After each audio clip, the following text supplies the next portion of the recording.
माताएं सोचती हैं कि हमें भी भगवान राम जैसा पुत्र प्राप्त हो, लेकिन भगवान राम जैसा पुत्र कब प्राप्त होगा? जब आप मां कौशल्या की तरह आप भी मां बनेंगी। जब तक आप माता कौशल्या की तरह मां नहीं बनेंगी, तब तक आपको राम जैसा पुत्र नहीं मिलेगा।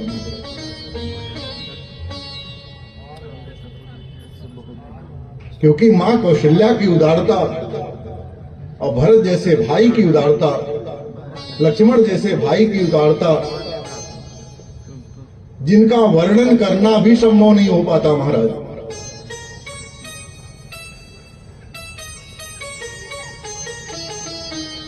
आप अपेक्षा करते हैं आपसे सब मीठी बातें बोले, अच्छी बातें बोले, आपका सब सम्मान करे,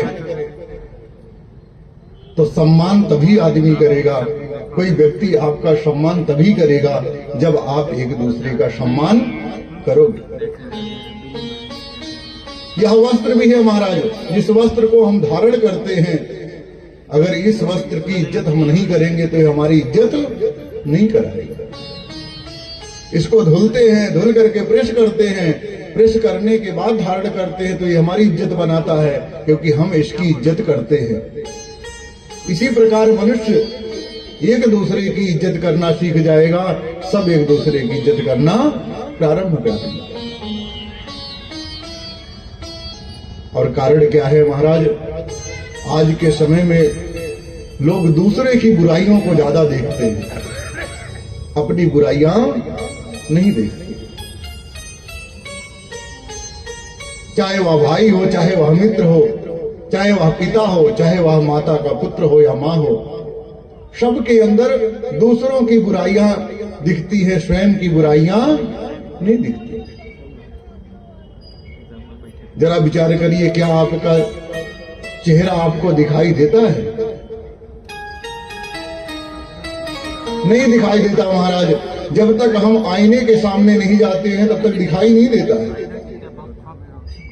और जब आईने के सामने जाते हैं तब दिखाई देता है। तब पता चलता है कि हमारे चेहरे में दाग कहां से लगा हुआ है। इसी प्रकार हमारे अंदर की जो कमियां हैं वो समझ में हमें नहीं आती हैं, और कोई बताता है तो वो भी हमें गलत लगता है।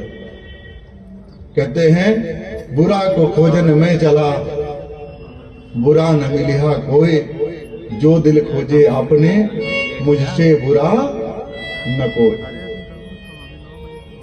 अगर हम सभी मिलकर के अपनी अपनी बुराइयों को दूर करना प्रारंभ कर दे महाराज, तो स्वयं की बुराइयां दूर होने के बाद समस्त जगत की बुराइयां स्वयं दूर हो जाएंगी।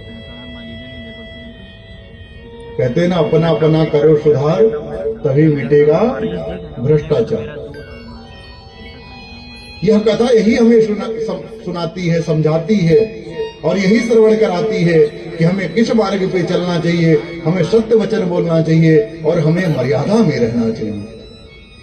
हम जब तक मर्यादा में नहीं रहेंगे तब तक हमारे जीवन में कुछ होने वाला नहीं।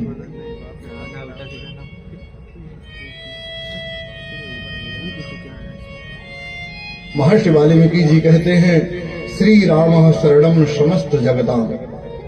समस्त जगत को सिर्फ एक ही सहारा लेना चाहिए, और वह सहारा क्या है?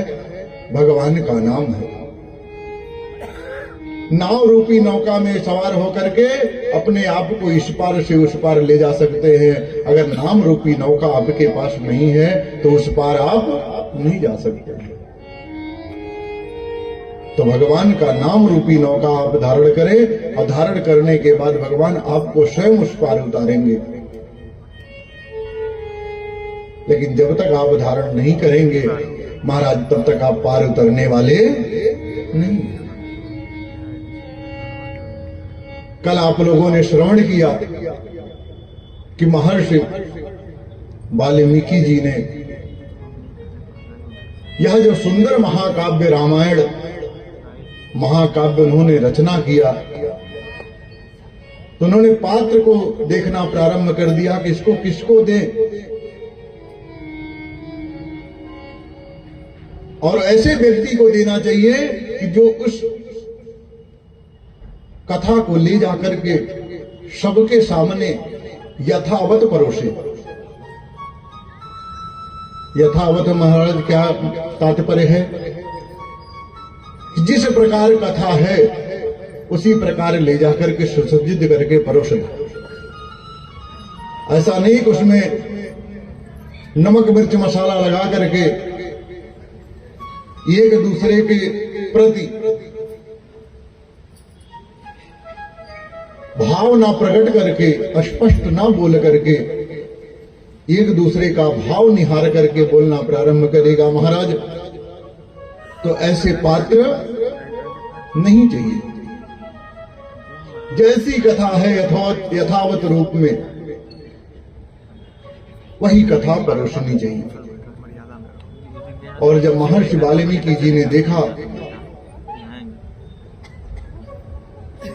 कि कुश और लव दोनों उस पात्र थे, दोनों ब्रह्मचर्य में थे और उस पात्र थे जितेंद्रिय में थे, कि इनको जिस प्रकार परोसा जाएगा उसी प्रकार ले जा करके ये कथा को परोसेंगे। और महर्षि वाल्मीकि जी ने जो अपेक्षा की थी महाराज, कुश और लव ने वही किया। कहते हैं, प्रश्न उठता है कि वहां कुश और लव कहां से आए। इस घटना को बताते हैं रामायण में महर्षि वाल्मीकि जी ने सुंदर वर्णन किया है महाराज। कहते एक समय की बात थी, मां जानकी ने भगवान से प्रार्थना किया कि हे प्रभु, मेरे मन में एक चेष्टा है और वह चेष्टा मैं आपसे कहना चाहती हूं। यदि आपका आदेश हो तो मैं अपना प्रश्न आपके सन्मुख रखूं।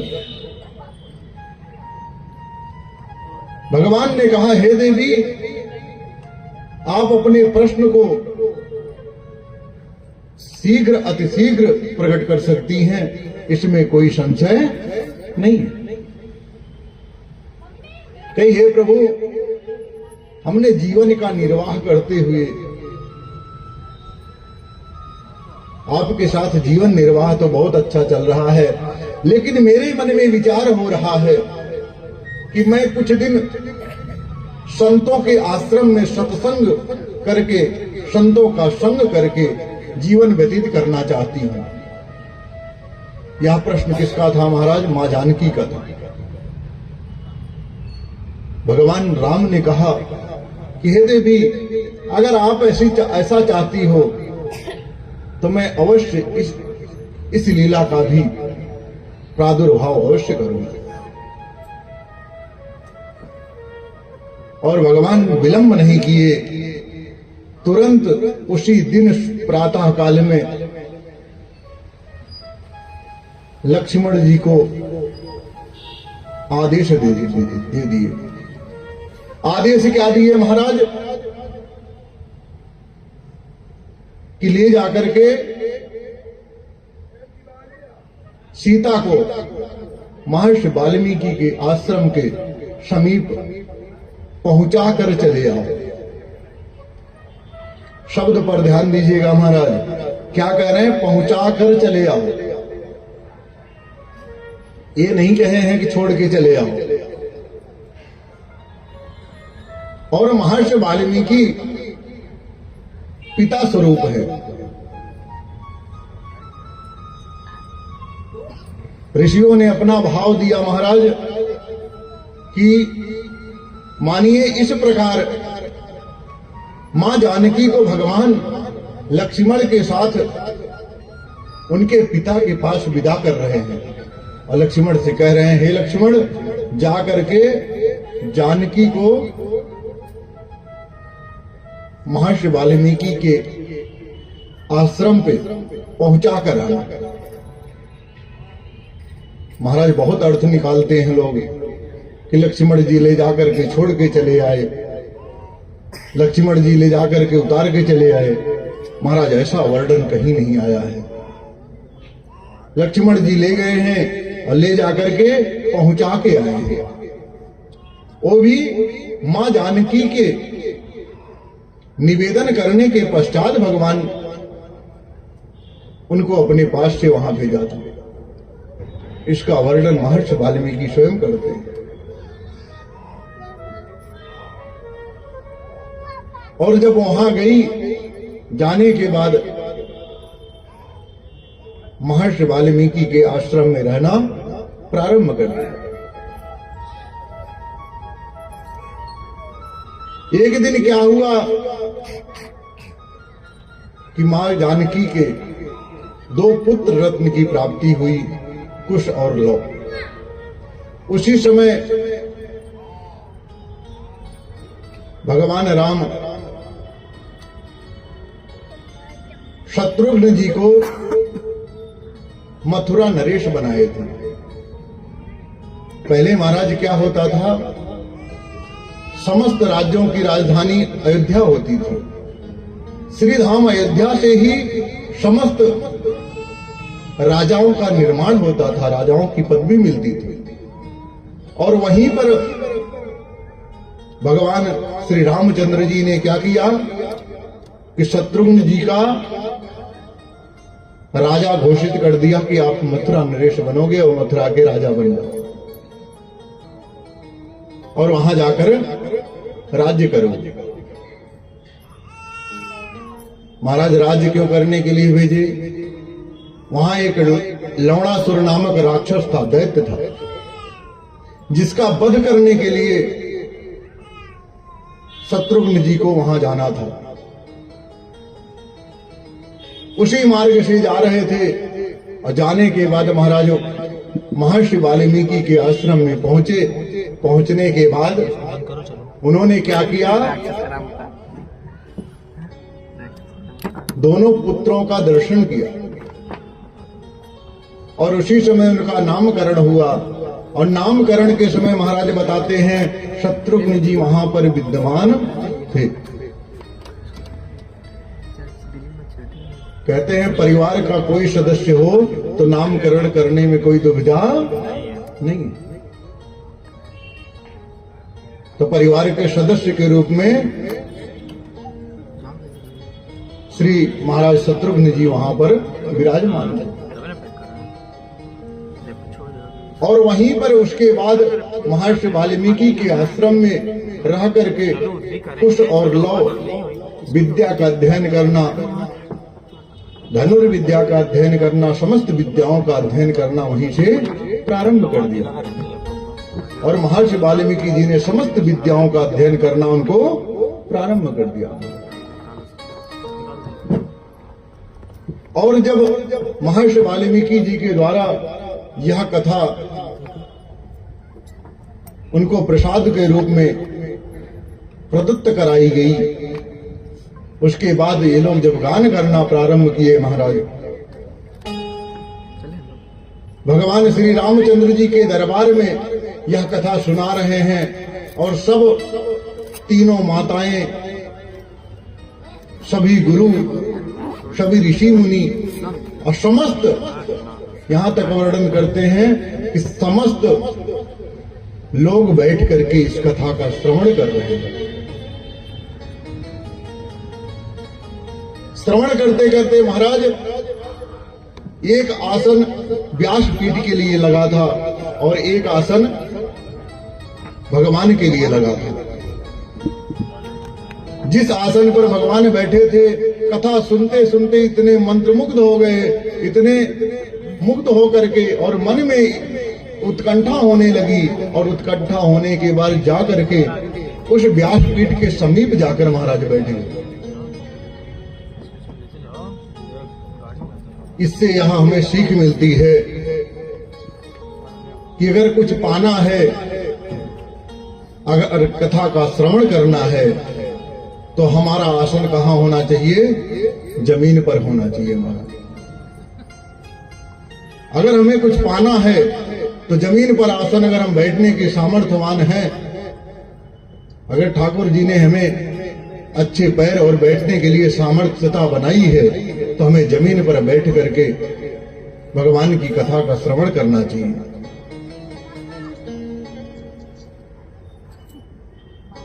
भगवान राम के द्वारा यह उपदेश मिलता है कि अगर आप नीचे बैठ सकते हैं तो नीचे बैठ करके आसन पे आप कथा का श्रवण करें। ये महाराज जो सोफे और चेयर वगैरह होती है तो उनके लिए होती है जो जमीन पर बैठ नहीं पाते, लेकिन आज के समय में शौकवश भी लोग बैठते हैं। मन में विचार करते हैं जमीन पे बैठ जाएंगे तो लोग कहेंगे जमीन पे बैठे थे। बोलो सीताराम।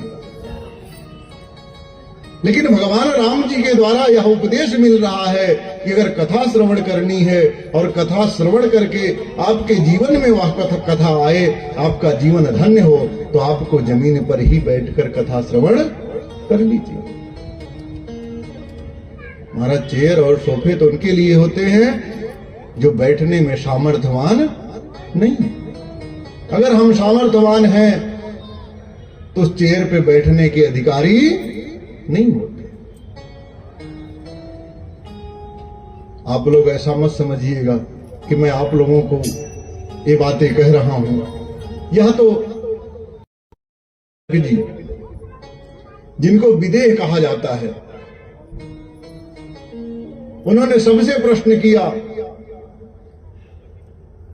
कि भगवान रहते कहां हैं और खाते क्या है और करते क्या है। जो यह उत्तर दे देगा उसको मैं आधा राज्य दे दूंगा, और जो नहीं दे पाया उसको बंदी गृह में डाल दूंगा। बड़े बड़े विद्वान जाते हैं महाराज, जाकर के जब राजा के सन्मुख जाते तो जाने के बाद सब अपना अपना मत बताते, और नहीं बता पाते तो बंदी गृह में उनको डाल दिया जाता। कितने राजा तो डरने लगे कि ऐसा न हो वहां जाने के बाद ना बता पाए तो बंदी गृह में जाना पड़ेगा, इससे बढ़िया जाना ही नहीं है। एक दिन उसी मार्ग से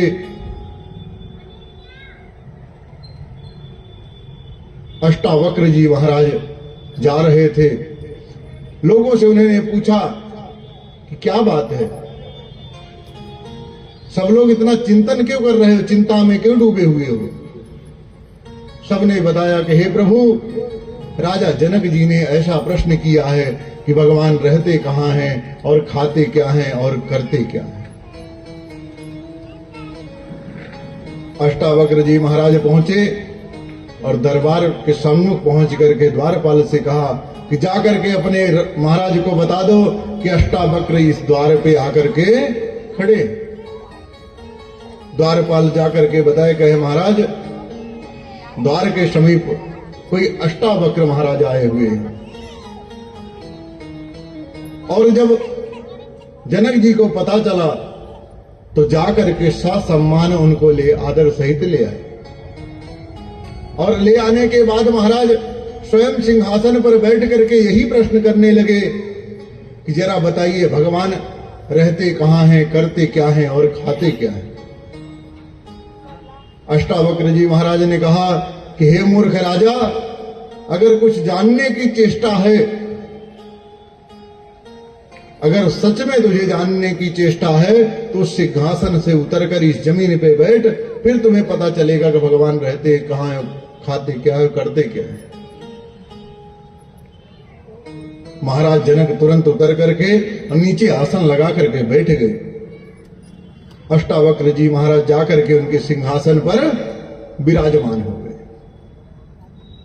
विराजमान होने के पश्चात पुनः राजा जनक जी ने यही प्रश्न किया कि भगवान रहते कहां हैं, करते क्या हैं, खाते क्या हैं।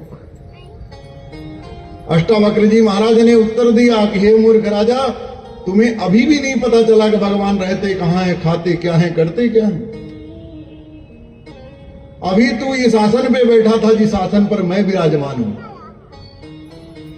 तू राजा बन के बैठा था, और इस समय इस आसन पर बैठ करके मैं स्वयं राजा बन गया। और तू क्या बन गया है? नीचे बैठ करके रंक बन गया है। जानने की चेष्टा है, कुछ पाने की चेष्टा है तो रंक कहलाओ। भगवान यही करते हैं, राजा को रंक बनाते हैं और रंक को राजा बनाते हैं। कहे महाराज खाते क्या है? भगवान का भोजन क्या है? कह रहे घमंड खाते। अभी तक तुम्हारे अंदर घमंड था, लेकिन नीचे आसन पे बैठने के बाद तुम्हारा घमंड खत्म हो गया। यही भगवान का आहार है महाराज। कहे करते क्या है? कहे ये जितनी लीलाएं कर रहे हैं सब वही कर रहे हैं, हमारे अंदर वह सामर्थ्य नहीं है कि मैं कर सकूं।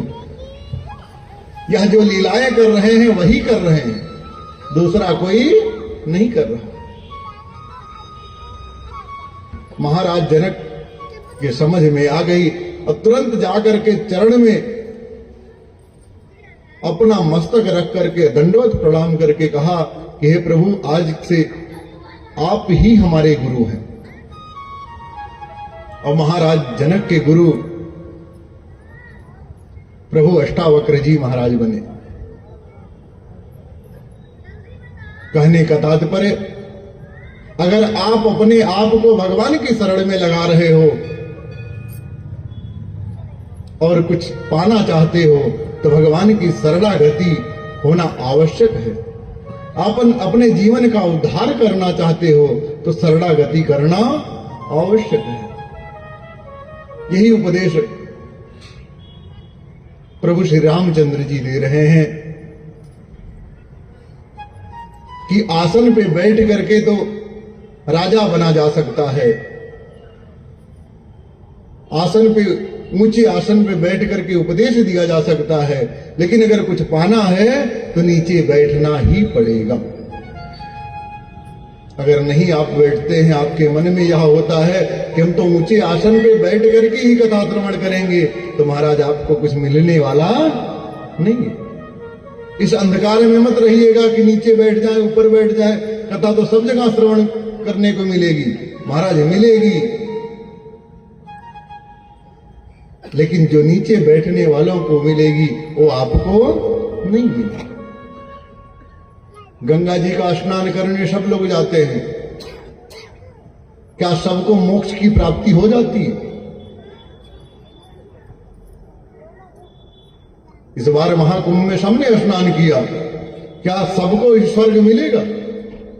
यह निश्चित हो गया है क्या? नहीं निश्चित हुआ है। स्नान सबने किया, उसी जल से स्नान किया जिस जल से सबने किया, सबने वही जल स्नान किया। उसमें से कौन स्वर्ग जाएगा और कौन नरक जाएगा, यह निर्णय कैसे किया जाए?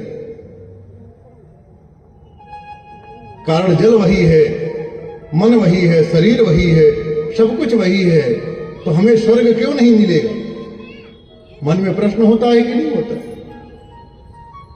अगर एक व्यक्ति को स्वर्ग मिलेगा तो सबको मिलना चाहिए, लेकिन इसका भी सुंदर वर्णन करते हैं कि किसको स्वर्ग मिलेगा और किसको स्वर्ग नहीं मिलेगा।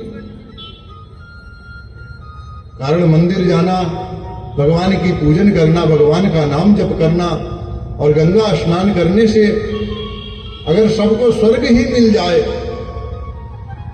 तो हमें लगता है महाराज नरक वाली जगह खाली हो जाएगी। बोलिए सीताराम। स्वर्ग कब और कैसे मिलेगा, यह बड़ी विशेष बातें हैं कि कब हमें स्वर्ग मिलेगा और कब नहीं मिलेगा। महाराज कथा सुनने सब जाते हैं, सब जाते हैं, सबके मन में कुछ न कुछ उत्कंठा होती है कि चलो देखते हैं किस प्रकार कथा कह रहे हैं व्यास जी। कितने लोग तो ये भी देखने आ जाते हैं महाराज।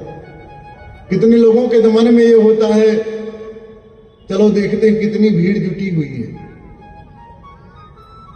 और कितने लोग उसमें उठ उठ के डांस कर रहे हैं, ये भी देखेंगे। लेकिन उसी में कोई एक आता है जो भगवान की शरणागति पा करके आकर के शांति से बैठ करके चला जाता है। भगवान उसके ऊपर प्रसन्न होते हैं, सबके ऊपर प्रसन्न नहीं होते। और इस कलिकाल में जब भगवान रामचंद्र जी पूरे अयोध्या वासियों को लेकर के वैकुंठ लोक को जा रहे थे, उसी समय हनुमान जी से भी भगवान ने कहा कि है हनुमान, आप भी वैकुंठ चलो। हनुमान जी ने प्रश्न किया कि हे प्रभु, क्या वैकुंठ में आपके नाम रूपी कथा श्रवण करने को प्राप्त होगी?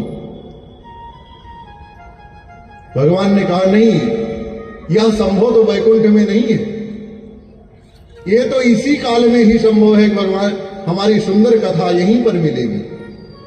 वैकुंठ में सुनने और सुनाने वाला कोई और नहीं है।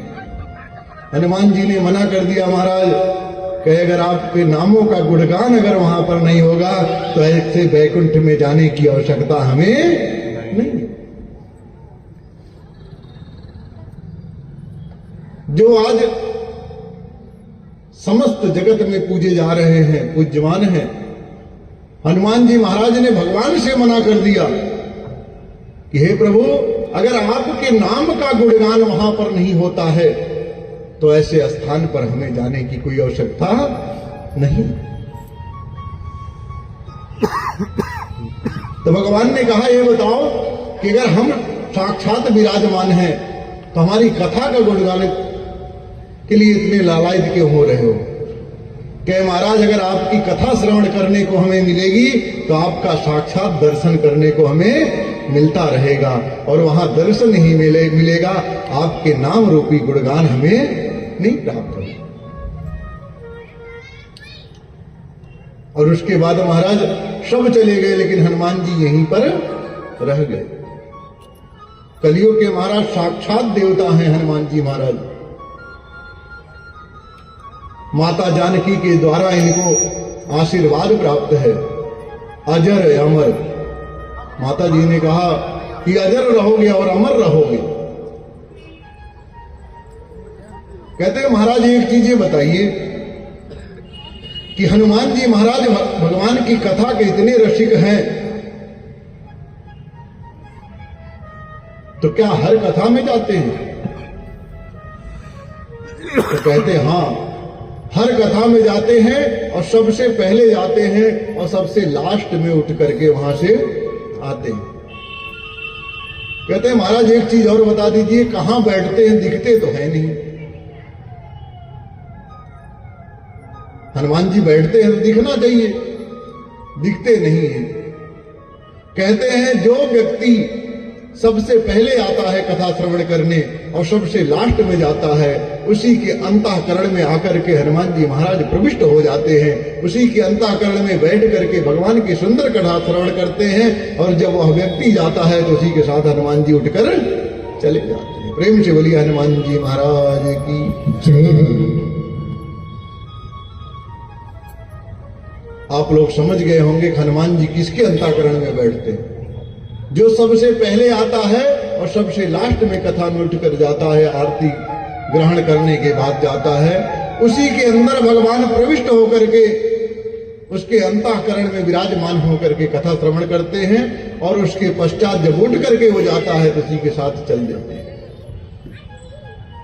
और अगले दिन महाराज इंतजार करते रहते हैं कि वह कब आए और इसके पुनः अंतःकरण में बैठ करके मैं कथा श्रवण करूं।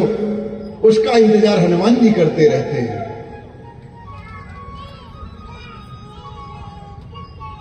अब विचार करो, जो पहले नहीं आएगा उसके अंदर थोड़ी हनुमान जी बैठेंगे। जो पहले आकर के बैठेगा उसी के अंतःकरण में बैठेंगे, और बीच में आकर के एक बार उठ के चला जाए, फिर उठ के चला जाए, फिर उठ के चला जाए, तो उसके अंतःकरण में थोड़ी बैठेंगे। जो कथा का श्रवण करता है उसी के अंतःकरण में हनुमान जी प्रविष्ट हो जाते हैं। और प्रविष्ट ही नहीं होते हैं महाराज, अवरुद्ध हो जाते हैं। अगर चाले निकल जाएं फिर भी निकल नहीं पाते हैं।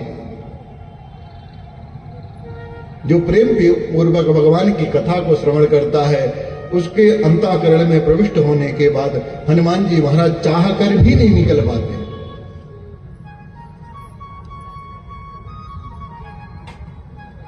और जब नहीं निकल पाते हैं, वही व्यक्ति एक ऐसा होता है पूरे पंडाल में जिसके लिए स्वर्ग की जगह खाली रखी जाती है,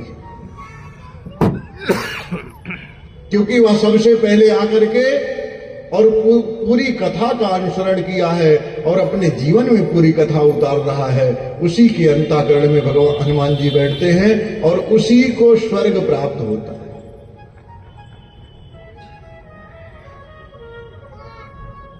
महाराज कहीं कहीं तो देखा गया है, कितने लोग विचार करके आते हैं कि चलो 9 दिन की बात है, 7 दिन की बात है, हमारे घर पर जितने चप्पल जो है पुराने हुए हैं सबको नया बना लेंगे, क्योंकि भगवान तो सबकी मनोकामना पूर्ण करते हैं, चोर की भी मनोकामना पूर्ण करते हैं और साहूकार की भी मनोकामना पूर्ण करते हैं। वो धीरे से आएगा और एक 10 मिनट बैठेगा और दूसरा चप्पल धारण करके अपने घर को चला जाएगा। 9 दिन में सारे चप्पल नए। बोलो सीताराम। तो ऐसे लोगों के लिए भी नरक खाली है, क्योंकि वहां की जगह फुल रहती है, वहां खाली नहीं। हमारा स्वर्ग की जगह खाली रहती है, लेकिन नरक की जगह आज के समय में फुल रहती है। और जो गंगा स्नान की बात है महाराज, जिस भाव से आप गए हो और जाकर के जिसने पवित्र मन से घर से निकले, किसी के प्रति द्वेष भावना लेकर के, निर्विकार लेकर के नहीं गया है, अंतःकरण की अपने अंतःकरण को शुद्ध करके जाता है और जाकर के गंगा जी का स्नान करके आता है, उसी को स्वर्ग प्राप्त होता है। अन्यथा स्वर्ग की प्राप्ति सबको नहीं होती। इसलिए भगवान के मंदिर जाएं तो अपने चित्त को शुद्ध करके जाएं, मन को पवित्र करके जाएं। कारण आप भगवान के मंदिर जा रहे हो, कथा श्रवण करने के लिए जा रहे हो। भगवान तो सबके एक समान है। आपको भी जन्म देने वाले भगवान हैं, हमको भी जन्म देने वाले भगवान हैं, आपके माता पिता को भी जन्म देने वाले भगवान हैं और हमारे भी माता पिता के जन्म देने वाले भगवान हैं। सर्वस्व जगत को जन्म देने वाले साक्षात नारायण ही, दूसरा कोई नहीं।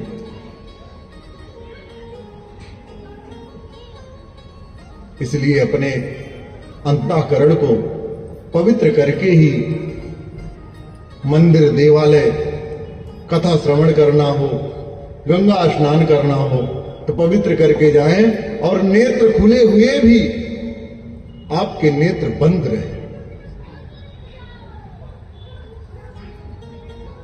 जो विकार हो उस विकार को आप छोड़ दें। जिस कार्य के लिए आप जा रहे हैं सिर्फ मार्ग आपको दिखना चाहिए कि हम किस कार्य के लिए जा रहे हैं। जाने के पश्चात महाराज अगर आपकी नजरें भी गलत रूप मान करके अगर कहीं दृष्टि आपकी पड़ती है तो आपका मन जो है अपवित्र हो जाता है, और जब मन अपवित्र हो जाएगा तो आपका अंतःकरण शुद्ध कहां से रहेगा।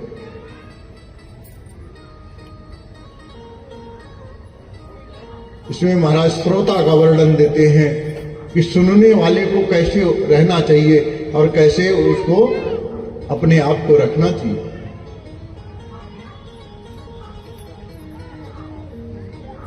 श्रोता महाराज कहते हैं 3 प्रकार के होते हैं।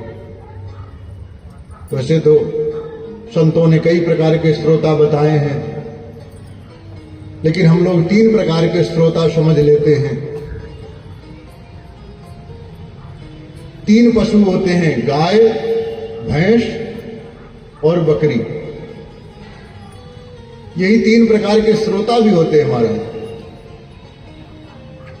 अगर तालाब में आप जल पिलाने के लिए गाय को लेके जाएंगे और सोचेंगे कि गाय को जल पिला दें, तो गाय क्या करेगी, एक बार इस पार से घुसेगी और दूसरे पार निकल जाएगी। उसी में जल पी ली तो पी ली, नहीं तो कोई बात नहीं।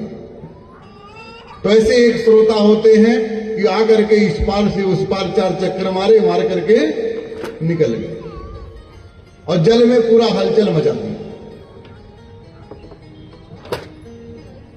जल में रहने वाले जंतु भी सोचते होंगे कौन आया इतनी जल्दी हलचल मचाकर चला गया। तो इस प्रकार के श्रोता नहीं होने चाहिए। दूसरे श्रोता बताते हैं भैंस की तरह होते हैं महाराज। भैंस जब जल में प्रविष्ट होती है तो पूरे जल को हलचल मचा देती है। जल ऐसे उछलने लगता है कि लगता है कि इसके पहले जल ज्यादा था अब कम हो गया। किनारे पे देखने के बाद ऐसा प्रतीत होता है कि अभी तक हो सकता है जल ज्यादा रहा होगा और धीरे धीरे कम हो गया है, क्योंकि वह भैंस जाकर के उस जल में हलचल मचा देती है।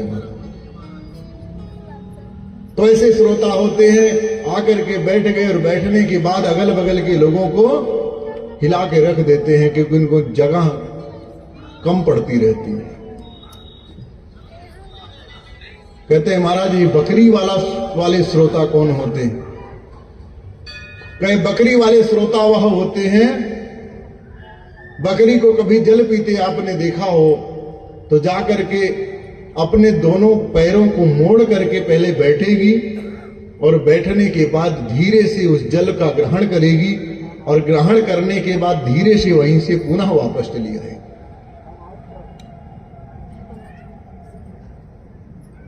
कहते हैं श्रोता तो ऐसे होना चाहिए कि शांति से आए और आकर के बैठ जाएं और बैठ करके धीरे से पुनः उठकर चले जाएं।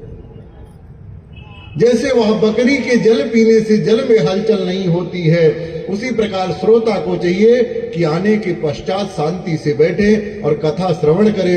कथा श्रवण करने के बाद भगवान का ही चिंतन करते रहें और चिंतन करते करते अपने घर पर चले। यही श्रोता के लक्षण बताए गए हैं महाराज। 3 प्रकार के श्रोता में सबसे सुंदर श्रोता वह है जो बकरी की तरह आकर के जल ग्रहण करके और पुनः भगवान का चिंतन करते हुए अपने घर चले जाते हैं।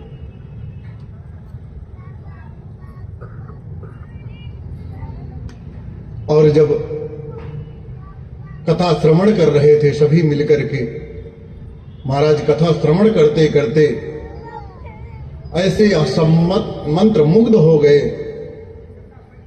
मंत्र मुग्ध होने के बाद सबके आंखों से अश्रुपात होना प्रारंभ कर और कथा का जब विराम हुआ, विराम के पश्चात भगवान श्री रामचंद्र जी स्वर्ण की मुद्राएं देने लगे कुश और लोग। महर्षि वाल्मीकि जी पहले ही जान गए थे कि जब यह कथा का गान करेंगे इनको द्रव्य अवश्य मिलेगा, और यह क्षत्रिय कुमार हैं, अगर यह द्रव्य लेकर के और कथा का गान करना प्रारंभ कर देंगे, कथा श्रवण कराना प्रारंभ कर देंगे तो इनको क्या लग जाएगा महाराज? दोष लग जाएगा। कारण द्रव्य लेकर के कथा का गान करना, कथा श्रवण कराना सिर्फ ब्राह्मण को अधिकार है, सबको अधिकार नहीं है। ये मैं नहीं कह रहा हूं, या महर्षि वाल्मीकि जी द्वारा स्वयं रचित रामायण कह रही है महाराज।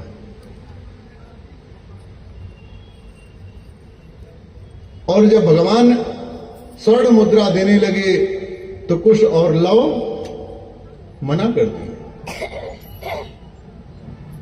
और मना कर दिए तो भगवान ने के मन में विचार आया कि अब ब्रह्मचर्य आश्रम में होने के पश्चात भी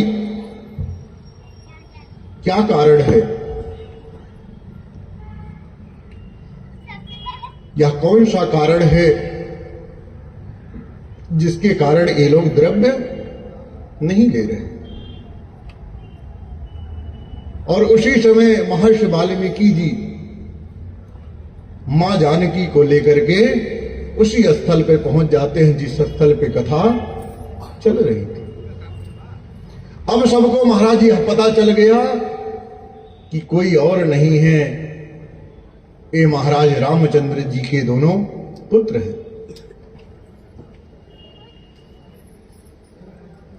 जब सबको आभास हुआ, मां जानकी वहां पर पहुंची और पहुंचने के बाद मां जानकी ने तुरंत आवाहन किया। आवाहन क्या कर रही हैं कि हे भूदेवी, मां धरती, यदि मैं मन और वाणी से और अपने अंतःकरण से सिर्फ और सिर्फ पति रूप में किसी को स्वीकार की हूं, तो वह पति सिर्फ और सिर्फ महाराज श्री रामचंद्र जी हैं। अगर मैं सत्यता और पतिव्रता में हूं कि हे भूदेवी पृथ्वी, आप प्रकट हो, और हे भूदेवी पृथ्वी, अगर मैं पवित्रता के रूप में और अपने पतिव्रता का पूर्ण पालन की हूं, अपने परिवारजनों को कभी दुख नहीं पहुंचाया है, किसी को हमारे द्वारा दुख नहीं हुआ हो, अगर यह सत्य है तो हे भूदेवी पृथ्वी, आप प्रकट हो। ऐसा सुनने के बाद वहां की जमीन महाराज फट गई और फटने के बाद एक भव्य सिंहासन मां भूदेवी पृथ्वी लेकर के प्रकट हो गई। और यह भूदेवी पृथ्वी जब प्रकट हुई महाराज, प्रकट होने के बाद उन्होंने क्या किया, मां जानकी का स्वागत किया कि हे बेटी, तू पहले भी पवित्र थी और आज भी पवित्र है, अनंत काल तक पवित्र ही रहेगी, तुझमें कभी अपवित्रता नहीं आ सकती है। और तुझे लेने के लिए मैं साक्षात प्रकट हुई हूं, तू मेरी गोद में आ जा और मैं तुझे लेकर के चलती। मां जानकी ने विलंब नहीं किया महाराज, तुरंत जाकर के और उनकी मां भूदेवी पृथ्वी के गोद में बैठ करके और धीरे धीरे इस धरती पृथ्वी धराधाम में प्रविष्ट होना प्रारंभ कर दी। और जब तक भगवान रामचंद्र जी के समझ में यह लीला आई, तब तक मां जानकी उस भूदेवी पृथ्वी में प्रविष्ट हो गई। भगवान जाकर के महाराज वर्णन करते हैं कि भगवान जाकर के उस स्थान पे हाथ जोड़ के प्रार्थना करते हुए कि हे जानकी, तुम मुझे छोड़ के नहीं जा सकती हो, हे सीते, तुम मुझे छोड़ के नहीं जा सकती हो, मैं ऐसा कदापि नहीं होने दूंगा। और जब तक वहां पहुंचते हैं तब तक मां जानकी भूदेवी में प्रविष्ट हो चुकी। वर्णन करते हैं कि भगवान श्री रामचंद्र जी लेट करके रुदन करते हैं, उस स्थान पर लेट गए, लेट करके और रुदन करने लगे महाराज कि मैं ऐसा कदापि नहीं होने दूंगा, और अगर ऐसा होता है तो मैं समस्त पृथ्वी को पलट दूंगा।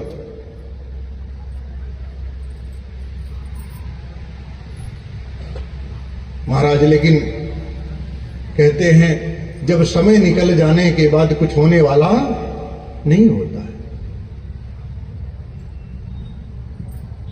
उसी समय समस्त लीलाओं का वर्णन महर्षि वाल्मीकि जी ने सबको बताया, और उसी समय ब्रह्मा जी प्रकट हो गए। प्रकट होकर के भगवान से कह रहे हैं कि प्रभु, मां देवी का, मां जानकी की लीलाओं का यहीं तक, इनकी लीलाएं यहीं तक थी, अब इसके आगे आपको ही लीलाएं करनी है, इसलिए आप व्यथित ना हो। और बाद में जब आप वैकुंठ को जाएंगे तो पुनः यह देवी लक्ष्मी के रूप में पुनः आपको प्राप्त होंगी। जिस समय भगवान ने मां जानकी को वन में लक्ष्मण जी के द्वारा भेजा था, उस समय भगवान ने क्या भेजा था? करुणा।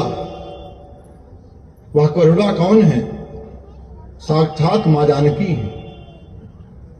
आज उसी करुणा के कारण भगवान करुणा करके रुदन कर रहे हैं, और उस धरती माता पर, पृथ्वी पर लेट करके रुदन कर रहे हैं, लेकिन कोई सुनने वाला नहीं है।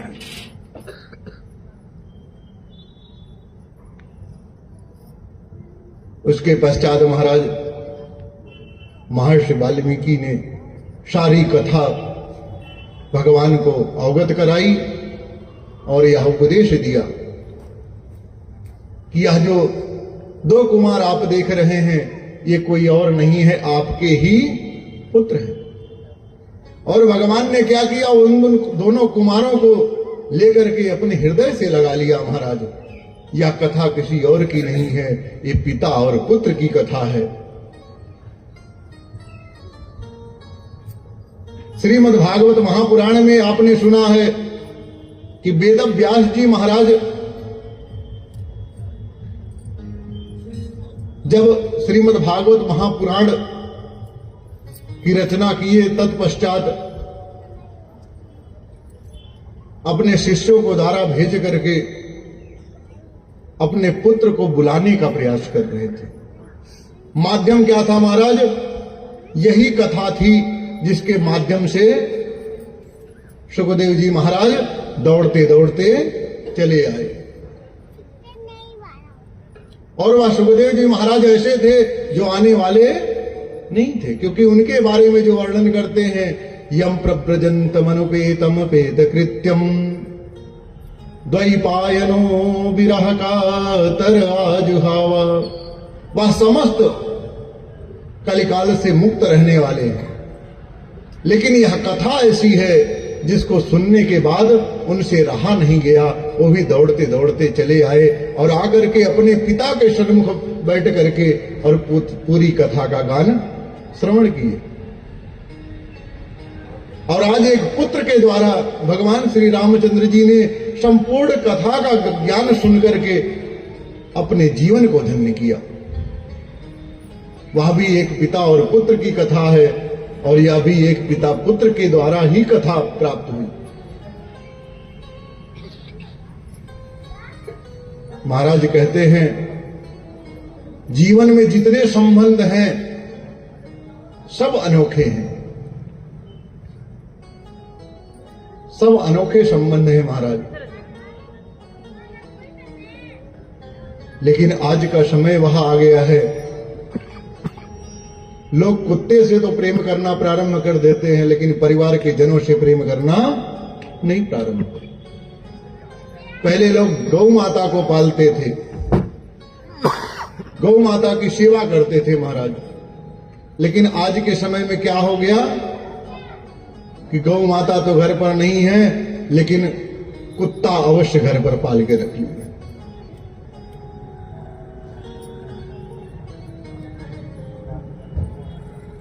कारण यह है कि आज के समय में लोग सतमार्ग पर चलने वाले कम हैं, और जो सतमार्ग पे चल रहा है उसी का जीवन धन्य है, और अन्यथा किसी का जीवन धन्य नहीं।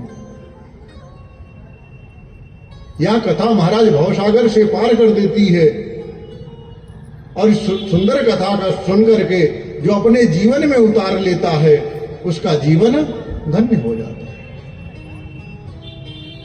ऐसा नहीं है, जीवन में मोहित सब होते हैं,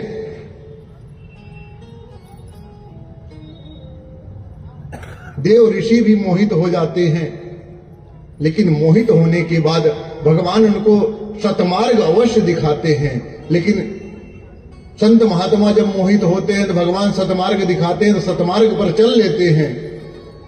लेकिन हमारे आपके जीवन में जब हम आप मोहित हो जाते हैं, मोहित होकर के इस वासना में जब लिप्त हो जाते हैं, तो हमें सच्चा मार्ग नहीं दिखाई देता है, सच्चा मार्ग अंधकार दिखाई देता है। सच्ची बात किसी को समझाने लगे महाराज तो उसको बुरा लगने लगता है। एक समय देवर्षि नारद तपस्या कर रहे थे महाराज, और तपस्या करते करते इतने लीन हो गए तपस्या में कि उनकी समाधि लग गई।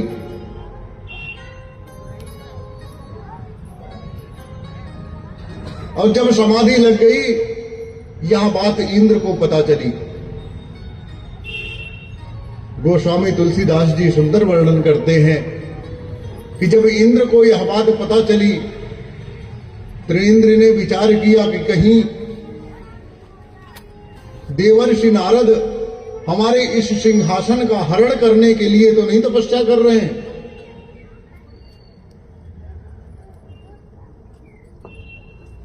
और उन्होंने क्या किया,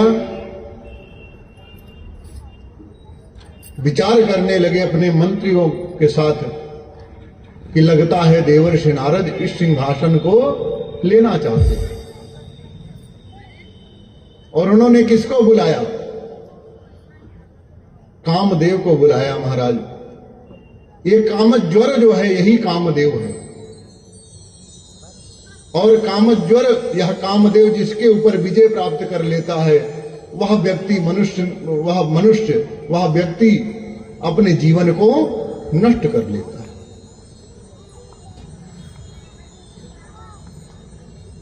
और इंद्र ने कामदेव को उपदेश दिया कि जाकर के देवर्षि नारद की तपस्या को भंग करके आओगे तो जो तुम अपने मुख से मांगोगे वही आपको प्रदान किया जाएगा।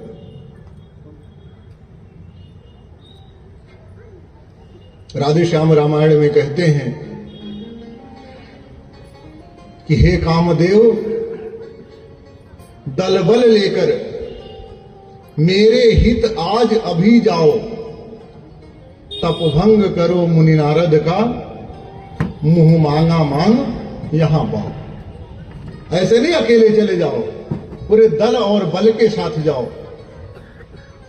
और कामदेव गया। महाराज, जाने के बाद देवर्षि नारद को बहुत उठाने का प्रयास किया, परंतु देवर्षि नारद की जब समाधि लग गई तो लग गई। उसने लास्ट में हार करके पुष्प बाण उठा करके और देवर्षि के नारद जी के ऊपर पुष्प का बाण प्रहार किया। और उस पुष्प बाण से देवर्षि नारद की तपस्या भंग हो गई। और जब देवर्षि नारद उठने के बाद क्रोध से श्राप देने लगे, तब तक उनके चरणों में गिर करके और प्रार्थना करने लगा कि हे प्रभु मुझे क्षमा करें, हे प्रभु मुझे क्षमा करें, मैं स्वयं नहीं आया हूं, मुझे इंद्र के द्वारा भेजा गया है और वह जानते हैं कि हो सकता है आप सिंहासन उनका लेना चाहते हो, इसीलिए मैं आकर के आपकी तपस्या का भंग किया।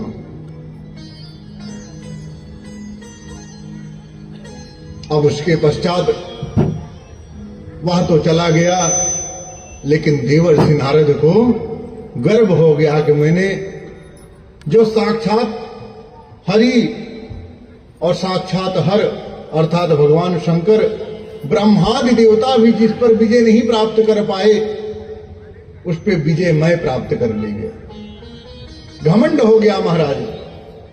और अभी मैंने आपको श्रवण कराया कि घमंड क्या है? भगवान का आहार है। क्या है महाराज? घमंड भगवान का आहार है। और तुरंत वहां से दौड़े दौड़े पहुंचे महाराज भगवान भोलेनाथ के दरबार में। और भोलेनाथ के दरबार में पहुंचकर कहते हैं कि हे भोलेनाथ, यह दास आपकी चरणों में प्रणाम करता है, दंडवत करता है। भगवान भोलेनाथ कहते हैं, देवर्षि नारद आज बहुत प्रसन्न दिखाई देते हो, यह प्रसन्नता का कारण क्या है? इतने प्रसन्न क्यों हो? देवर्षि नारद बताते हैं कि हे भोलेनाथ, मैंने कामदेव को जीत लिया है, या काम रूपी जो वासना है इस पर मैंने विजय प्राप्त कर लिया है। भगवान भोलेनाथ ने कहा कि हे पुत्र, हे देवर्षि नारद, आपने विजय तो प्राप्त कर लिया है और आपकी प्रसन्नता का उत्साह मुझे भी है, परंतु यह बात आप अपने पिता श्री ब्रह्मा जी से मत बताइएगा। और वहां से देवर्षि नारद निकल गए। उनके मन में यह विचार हुआ कि यह तो काम वासना पे कामदेव को नहीं जीत पाए थे, इसीलिए इनको घृणा हो रही है। मैं जीत गया हूं तो मैं जीतने का जश्न क्यों ना मनाऊं। और पहुंच गए ब्रह्मलोक में और कहने लगे पिताश्री के चरणों में देवर्षि नारद का प्रणाम। ब्रह्मा जी ने आशीर्वाद दिया कि यशस्वी भव, और यही बात ब्रह्मा जी से भी बताए कि मैंने कामदेव को जीत लिया है। ब्रह्मा जी प्रसन्न हुए, लेकिन एक निवेदन उन्होंने किया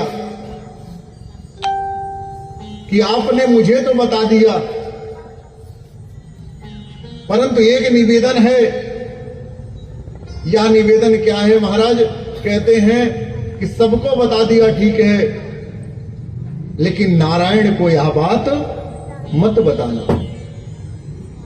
और वहां से जब निकलते हैं, निकलने के बाद विचार करने लगते हैं कि हमारे पिता श्री तो कामदेव पर विजय नहीं प्राप्त कर पाए थे, लेकिन मैंने विजय प्राप्त किया है, इसलिए इनके मन में घृणा हो रही।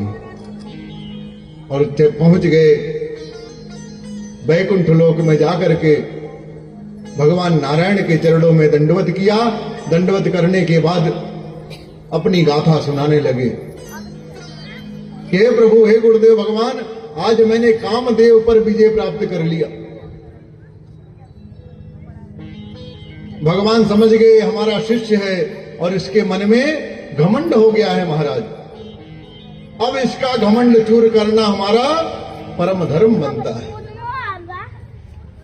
और वहां से जैसे देवर्षि नारद निकले, निकलने के पश्चात भगवान ने सुंदर माया रूपी नगरी का निर्माण कर दिया। जिस मार्ग से नारद जी जा रहे थे, उसी मार्ग में माया रूपी नगरी का निर्माण कर दिया।